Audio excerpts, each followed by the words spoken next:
On lève en premier le plat de côte ou coustille. On va ensuite faire un parage de forme. Puis on va couper des couches en alternant, en coupant d'un côté puis de l'autre, pour ensuite pouvoir la rouler.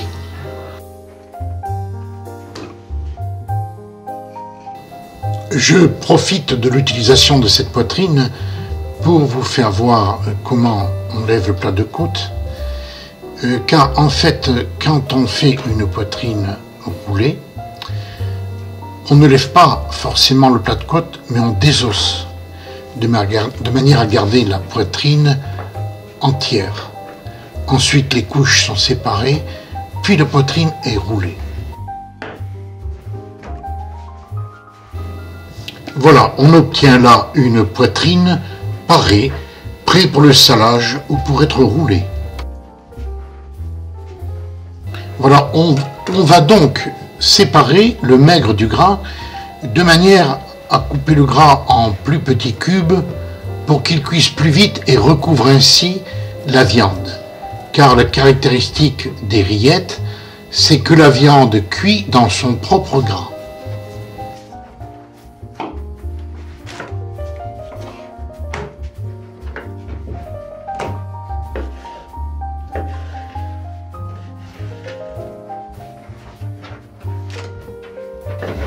Pour la viande, on fera des gros cubes, de manière à ce que l'assaisonnement pénètre plus facilement au cœur, mais pas trop petits pour que la cuisson n'aille pas trop vite.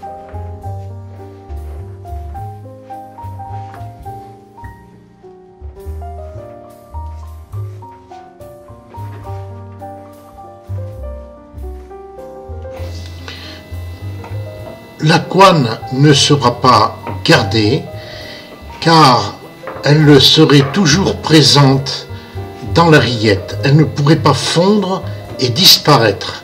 C'est pourquoi on ne la met pas. C'est pourquoi je décoigne le gras et qu'ensuite je vais le couper en petits dés.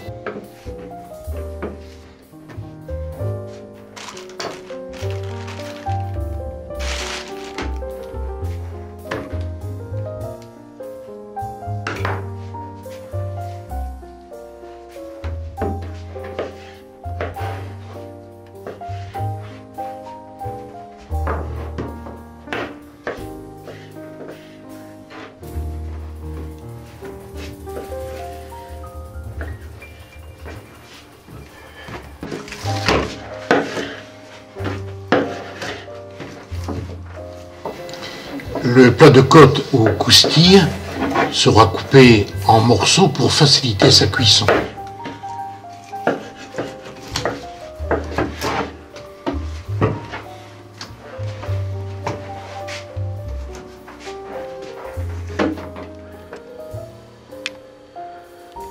Voilà donc là le triage pour de la saucisse, le triage pour les rillettes, le triage pour le pâté de foie et le triage pour le pâté de campagne.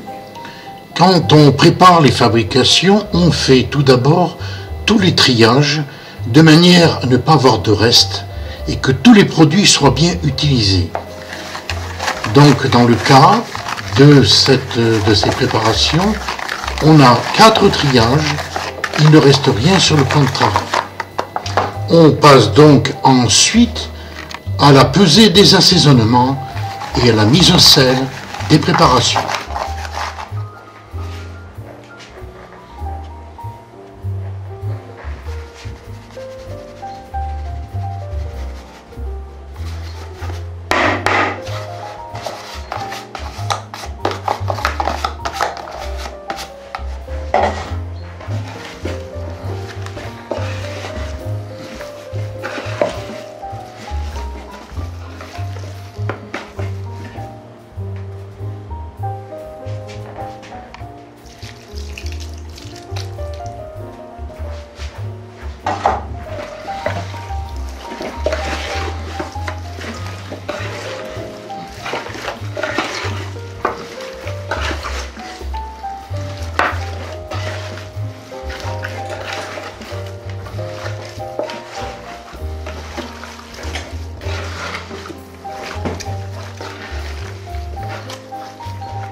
Une fois les rillettes bien mélangées avec l'assaisonnement, on va les recouvrir d'un film pour éviter qu'elles ne sèchent et perdent le parfum que l'on a mis dedans.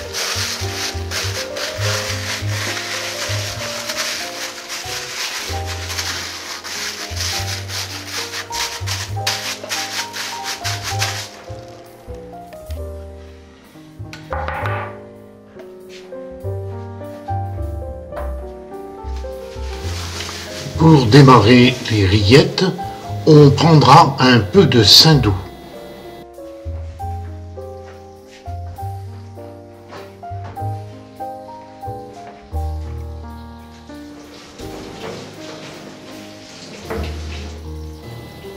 Attention, dans le cas d'un étiquetage rillettes pure porc, on ne mettra que du saindoux.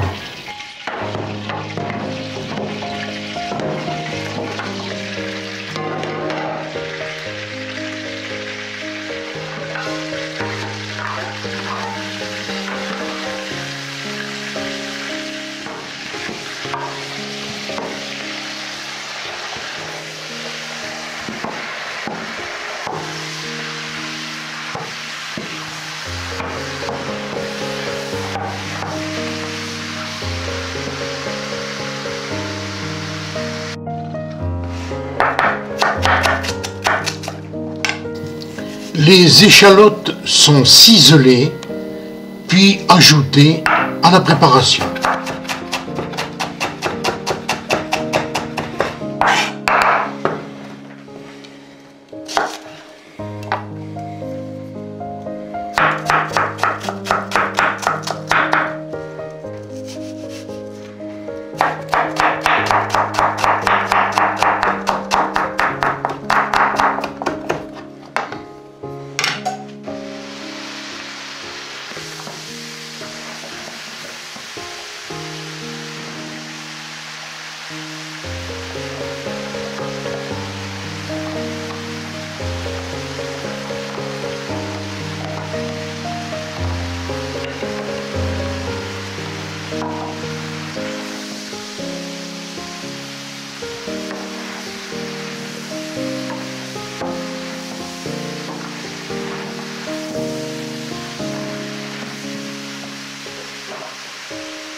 Quand les rillettes sont bien parties, on déglace avec le vin blanc qui va non seulement apporter de l'humidité et permettre aux rillettes de cuire dans un milieu humide, ce qui fera qu'elles ne sécheront pas.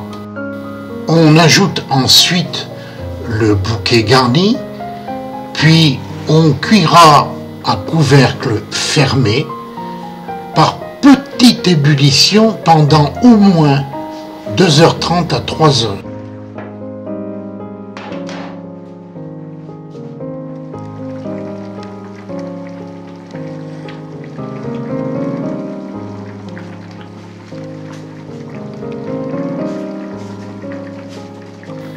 Après 3 heures de cuisson, je vérifie la consistance de la viande et si celle-ci s'écrase entre les doigts et que l'on peut l'effilocher, j'arrête la cuisson et je vais les égoutter dans une passoire.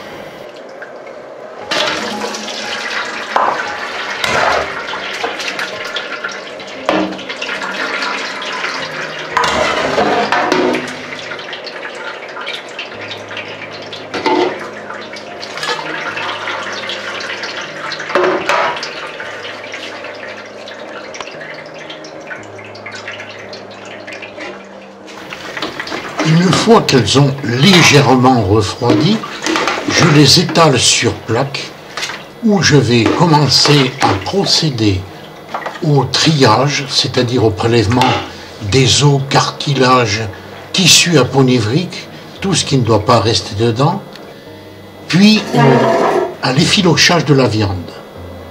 La graisse récupérée est ensuite décantée, c'est-à-dire que l'on sépare le gras du jus pour pouvoir ensuite incorporer cette graisse à la rillette. Dans le cas où les rillettes sont stérilisées, on peut incorporer graisse et jus. Il n'y a aucun problème.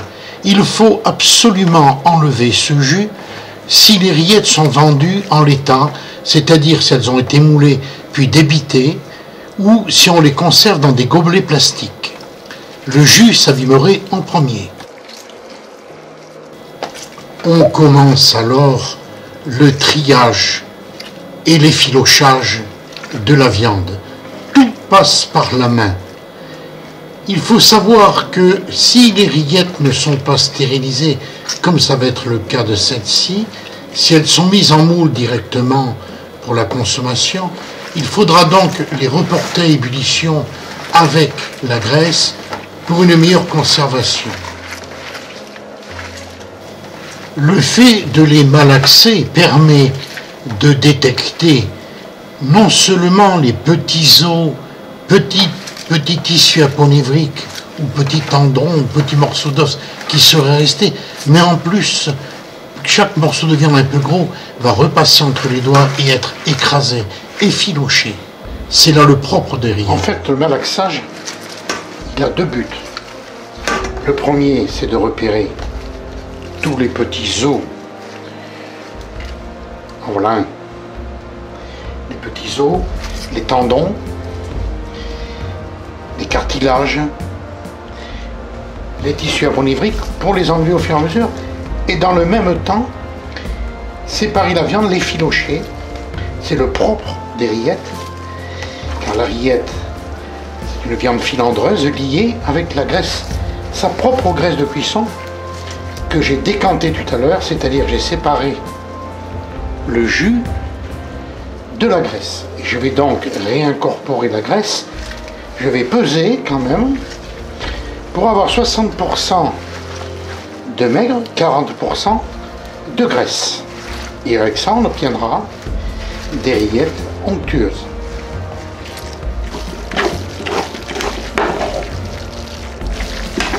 Quand on a déterminé le poids de graisse, on l'incorpore, puis l'on mélange vigoureusement avant de les passer au froid et de remuer de temps en temps jusqu'à complète liaison. Donc là, les rillettes sont liées. Je vais les passer un peu au froid. Je vais maintenant les mettre en pot.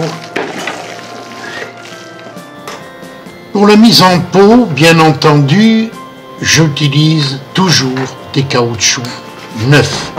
Ne faites pas de petites économies.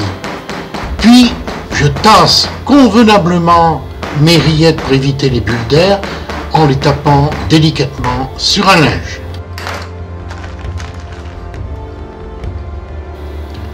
Ces petites verrines de 350 grammes seront stérilisées dans un stérilisateur ménager pendant 1h30 à partir de l'ébullition et pour une consommation personnelle.